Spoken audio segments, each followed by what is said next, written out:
Good afternoon and welcome to another Webinar Wednesday. Today we are joined by GE Healthcare's Aaron Goryl, VP Strategic Service Solutions, and Chris Clawson, GM Unite Shared Services. Webinar Wednesday would like to thank GE Healthcare for its participation.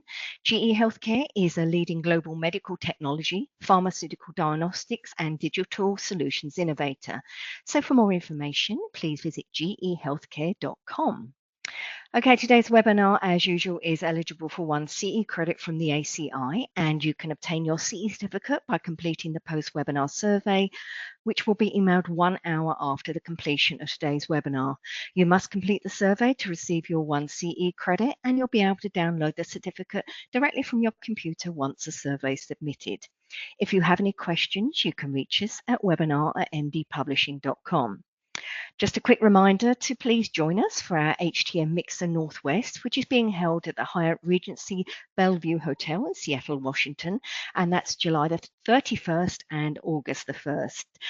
Mixers are a smaller, shorter duration and less crowded event, but still provides valuable continuing education, networking, and vendor engagement opportunities. For more information and registration details, please visit htmmixer.com. Also, please save the date for our fall MD Expo. We're heading to the Rose and Shingle Creek Hotel in Orlando, Florida, and that's October the 13th to the 15th. So again, join us for 3 days of education, networking, and the latest advances in medical technology products and services. For more information and registration details, please visit mdexposhow.com. Okay, today's presentation is pre-recorded, so there will not be a live Q&A session. If you have any questions for the presenters, please reach out to me at webinar@mdpublishing.com, and I will send them on to Aaron and Chris.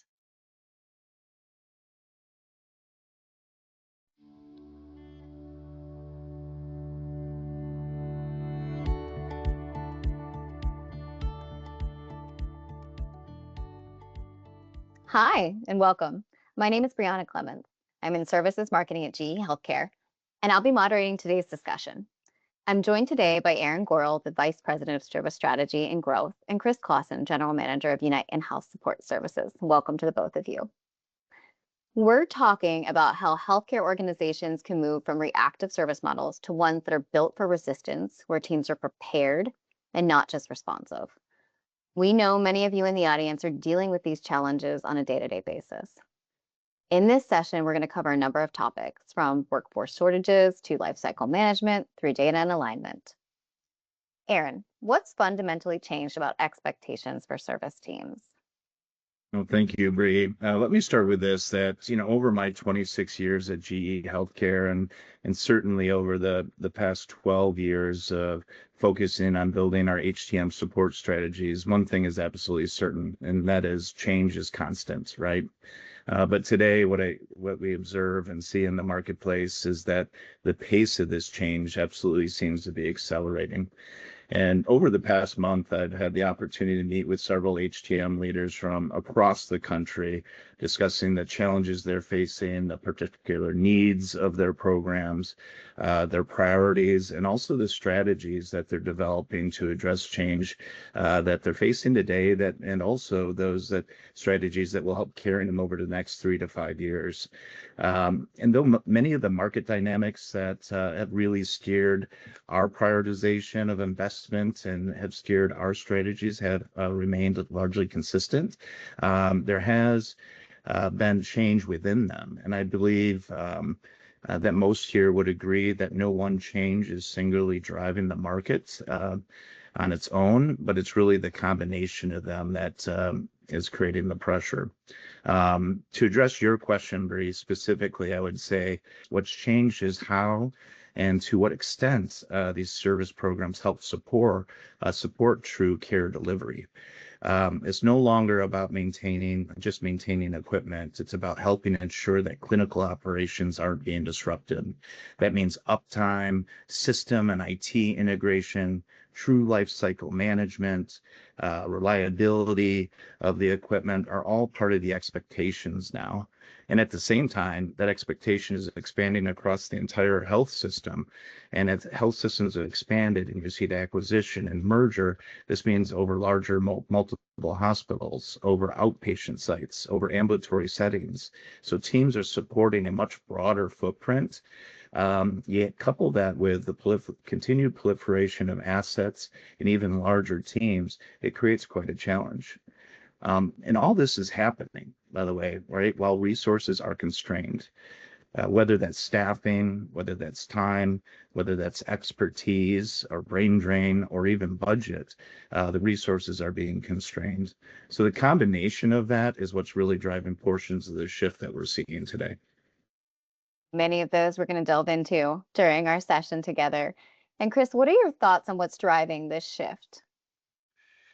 Yeah, well, I appreciate all of the challenges that Aaron highlighted. There are many driving the shift in how service models and HTM programs are being deployed across health systems. And I think there are still a number of teams, because of how challenging this environment is by nature, that are still reacting. They're still responding to issues as they come up. And in that environment that Aaron described, where there's constant change, they're just reacting, more than they've ever had to. And that means constant reprioritization. And because of this, the pressure is unlike it's ever been. And a lot of organizations, unfortunately, because they're in this reactive cycle and how they're managing their technology, they just don't have the capacity to take a step back and look at, hey, what are the root causes of our specific care environment and how we're managing technology. And my team, every day they're hearing the realities of these experiences alongside our HTM leaders. A number of you on the call here, they're hearing many different expressions of this environment. And in this kind of environment, service models become unsustainable, and they really do start to break down. I'd like to explore that more with respect to the service team workforce and skills. Chris, what are you seeing on the workforce side specifically? Yeah, well, that's, I don't know if I would call it the top of the challenge mountain for HTM programs and healthcare providers, but it's certainly near the top, if not the top. It's a very challenging workforce environment out there, and there's not just staffing issues, finding a, competent, qualified person for a role clinically or in technology management, but there are system level workforce challenges that are affecting the overall cost structures and stability and performance and delivery of healthcare across a whole organization. And those staffing challenges are driving up costs.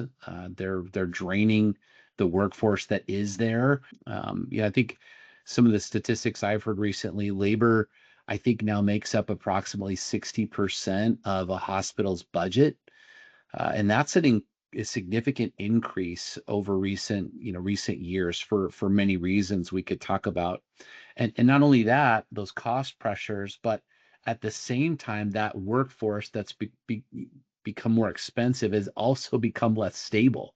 So, now I think nearly 1 in 5 healthcare workers have already left. And I've heard statistics that are citing as high as half of healthcare leaders are planning to leave their roles within the next year, just in 2026. And you take that, and in addition to that, I've seen statistics cite that 74.5% of those leaders have been approached by other opportunities just in the last 6 months. So you think about the intersection of all of that cost challenge, and then the knowledge gap that you're creating. You're losing all of this institutional understanding of your healthcare environment. And take that within your healthcare technology program.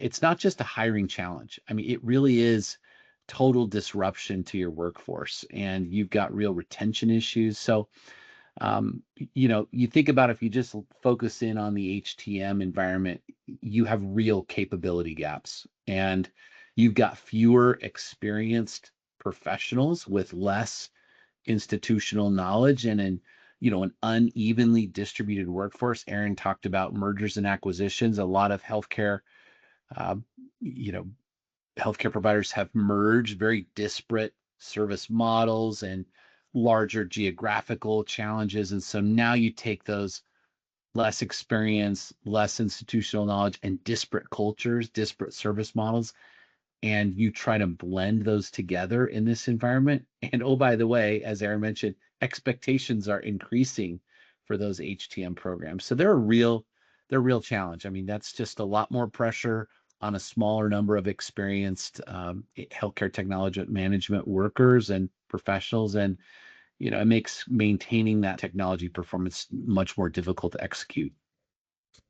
And Chris, that pressure you described on a smaller number of experienced team members, right, is why we're seeing a shift of focus even by our customers and HTM programs across the country on shifting from replacement staffing models to more development staffing models. So really kind of shifting from this idea of how do I buy talent and bring them in to how do I build that talent. And so organizations, across healthcare are facing difficulty in attracting talent, filling roles, staff shortages, as you mentioned, are contributing to some of the rise in labor costs. We're seeing an increased reliance on temporary staffing solutions, and relying on these type of external hiring alone just is not going to be sustainable, right? So some organizations out there are making progress and investing in internal talent instead, building leadership capacity, investing in their own people, and developing people from within. Because when you invest internally in internal development, you can also reduce the reliance on external recruitment. That helps improve cost structure and create continuity in critical roles, especially for organizations, as you mentioned too, they may be facing geographic and resource constraints. But the challenge is that only a small percentage of organizations feel they have that type of structure in place. Only 22% have formal leadership development and advancement pathways, and overall, only 1 in 5 leaders see a clear pathway. So this gap is significant, and that's where structured development and mentoring programs become so critical. They help retain high potential talent, enhance workforce capabilities, improve clinical experience, they improve patient experience, while also helping reduce dependency on the external hiring. Programs like the GE Healthcare Leadership Academy support this by providing structured leadership development and clear advancement pathways, helping organizations build and enhance internal capability instead of relying on external recruitment. And at the end of the day, the shift is from trying to attract and replace talent to intentionally and purposely building it. Intentionally building talent, going from reactive to proactive. What does that shift actually look like in practice? Chris?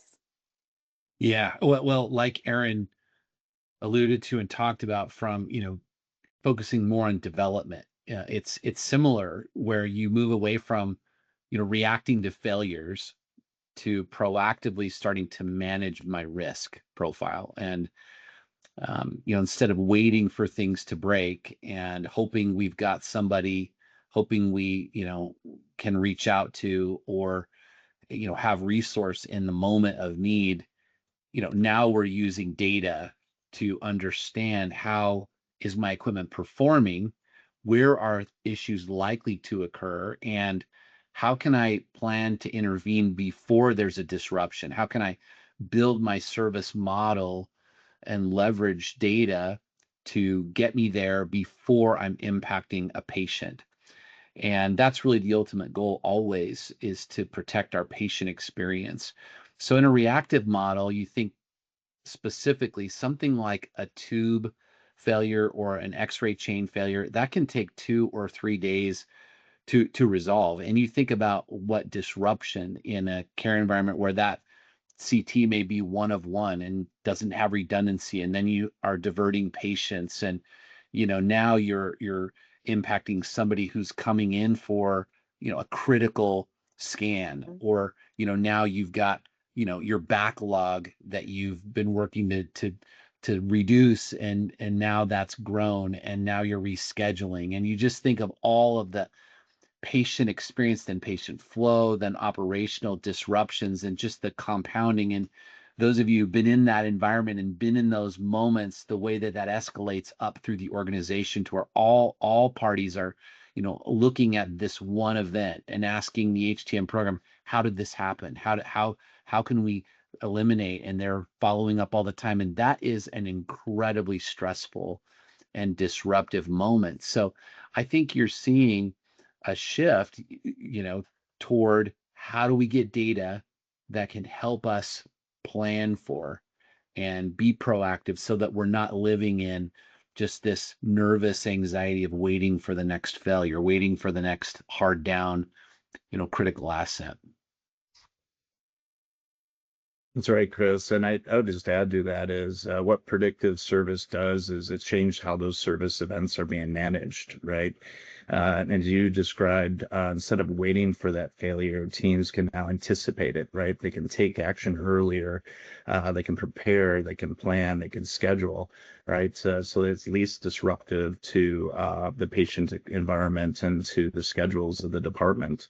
And even when downtime is required, because downtime will be required for particularly tube changes, as you mentioned, proactively servicing the CT, an organization can reduce downtime by as much as 75% compared to an unplanned failure. So that affords them a ton of opportunity to make sure that they're having the least disruption on their patient flow. So this shift isn't about eliminating downtime, as we mentioned. It's about controlling it. It's about managing it. Moving from that unexpected disruption to planned intervention can help organizations be more stable. We also see that very clearly in imaging environments where usage, not age, is often driving wear. With predictive monitoring, teams can identify when components are nearing their end of life, when they're expected to fail. They can pre-order those parts, proactively replace them, rather than reacting after a breakdown or a failure does occur.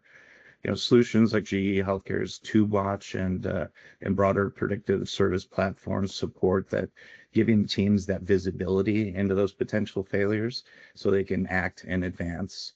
And when you combine that, the remote capabilities with the predictive services, with real-time diagnostics and support, you can also resolve issues faster across distributed environments without always relying on on-site response, providing the organization huge benefit. Thank you for that. And so far, we've covered workforce and skills gaps. We've talked about focusing on the development of teams and going from reactive to proactive via predictive services. Let's shift to talking about lifecycle management. Aaron and Chris, you both mentioned that, and operational discipline. How do organizations actually make the shift from reactive to proactive stick? A great question, Bree. It starts with capital planning, life cycle planning, really, not just tracking assets. What we're seeing is high-performing organizations are developing a very clear view of the equipment across the system, their entire fleet, their enterprise, and they're making deliberate decisions about when to maintain that equipment. They're using that information to help drive upgrade strategies or even replacement decisions. And it's based upon clinical demand, organizations, strategy, and operational needs, not just failure events alone. And that becomes especially important in organizations that have grown through acquisition and expansion. That's come up as a challenge a number of times already during this discussion. But you often, in those type of situations, HTM programs often end up in an environment where they have fragmented equipment portfolios. They might have inconsistent standards. They might have different service models and needs created by those. And they have different ways to manage those assets across the site. And without a purposeful, real life cycle strategy, that variability becomes very difficult to ultimately control. Yeah, and I agree, Aaron. And when you have that, you don't have visibility and you're reacting to just whatever breaks next. And so I'm going to replace the thing that's not working anymore, rather than having a more intentional, as you mentioned, strategic plan for upgrading that drives toward, hey, where should I replace, or can I upgrade that? Where should standardization happen, or how can I move towards standardization? And instead of having something like that that's intentional, you're managing complexity in the heat of the moment, and that just, again, compounds the variability and creates even more disruption over time, and ultimately technology debt, right? And a life cycle approach, it can change that. It can help change that. And we are seeing, as you alluded to, HTM leaders being much more involved in that long-term technology and capital planning strategy. And then when you do that, your organization can standardize on how service is delivered. You get economies of scale.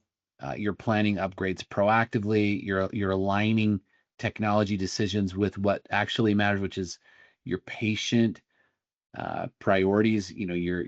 What's your patient mix, and ultimately your operational priorities. So I think, yeah, as organizations are able to reduce variability and drive toward technology standardization, make performance more predictable for themselves across the health system, as you mentioned, they get all kinds of benefits, sustainability benefits, cost and return on investment benefits. Chris and Aaron, you both mentioned multiple sites, fragmentation, multiple assets. That has to come with a lot of challenges with data.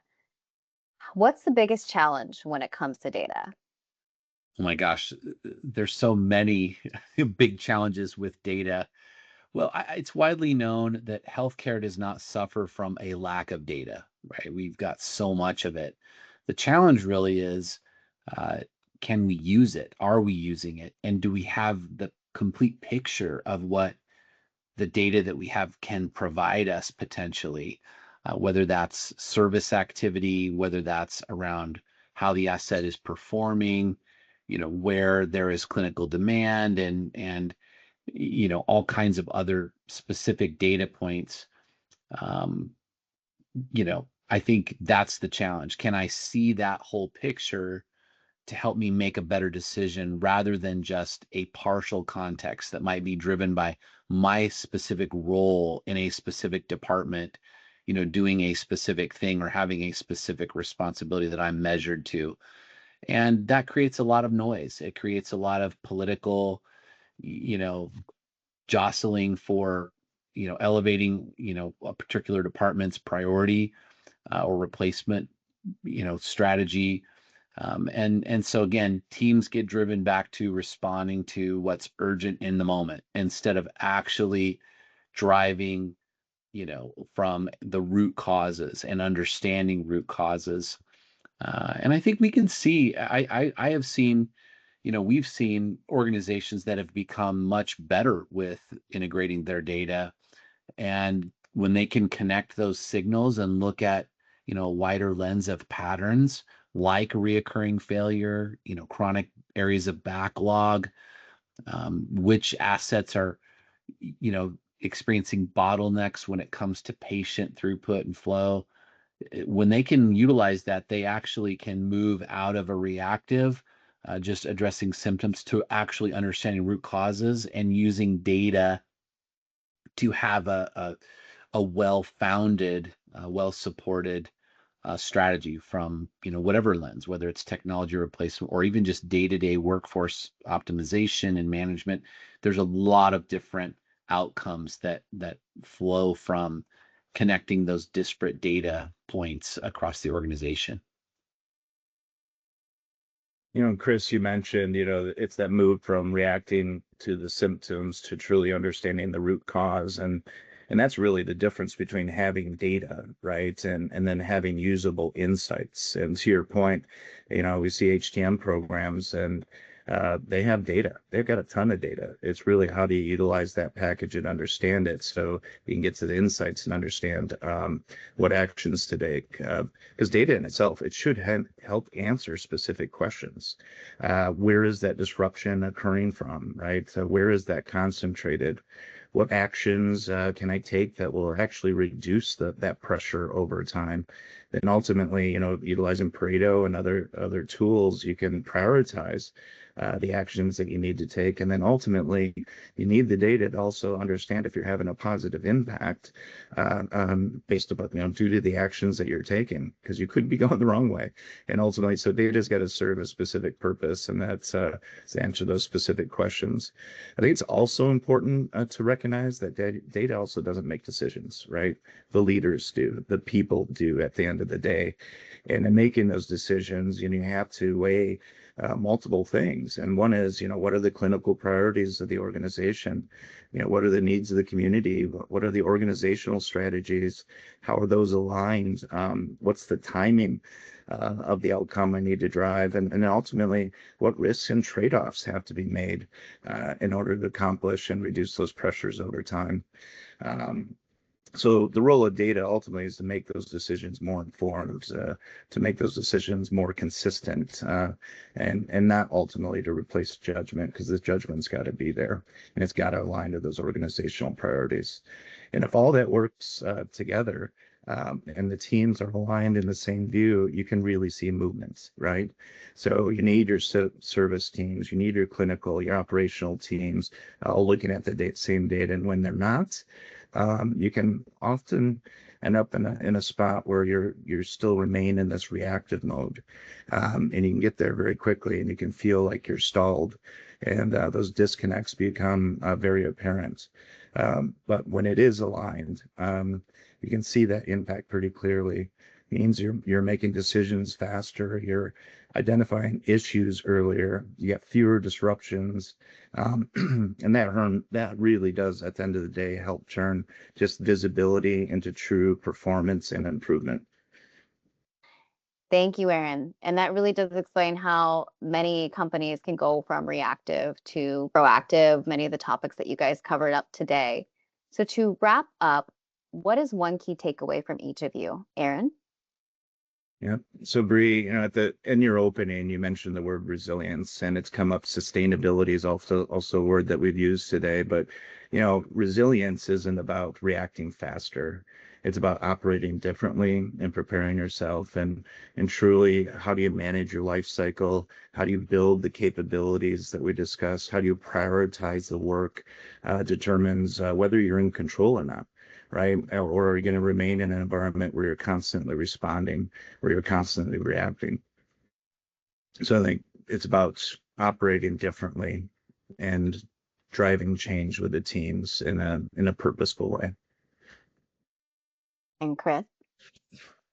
Well, Aaron, I like the word resilience, and I'll choose another R word also and say readiness. I think focus on readiness. We've talked a lot about getting out of the constant cycle of being reactive to an event, a hard down, a workforce challenge, a proliferation of data, and moving toward that proactive, I'm ready for the unknown future that's coming my way, right? And I think organizations that invest in training, invest in a structure, proactive planning, they're better positioned to meet the demands of today, and then they're ready for what comes next. And certainly in the age of AI and so much disruption and challenge, it's more important than ever to be ready for the unknown future and not be stuck in these reactive patterns that many HTM and healthcare organizations are finding themselves in today. Great takeaways. I wanted to thank you both for joining me today, and thank everyone in the audience who took the time to join us today. That concludes our webinar session. We want to make sure you're on the lookout for additional questions on our topics today, and be sure to visit the GE Healthcare Services page to learn more about our service solutions. Thank you all for the time. Thank you. Thank you.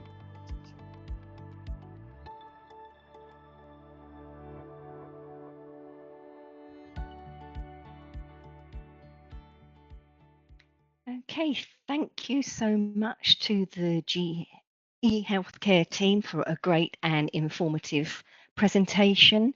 If you'd like more information about today's presentation, please visit gehealthcare.com. Just a quick reminder, you can obtain your CE certificate by completing the post-webinar survey, which will be emailed 1 hour after the completion of today's webinar. You must complete the survey to receive your 1 CE credit from the ACI, and you'll be able to download the certificate directly from your computer once the survey is submitted. If you have any questions, you can reach us at webinar@mdpublishing.com. If you've missed any of our past webinars, including any by GE Healthcare, please visit Webinar Wednesday Live to view our whole webinar archive. We'll be back next week with another webinar. So again, please visit webinarwednesday.live for more details and of course, complimentary registration. Thank you all once again for your time again, and I hope you enjoy the rest of your day.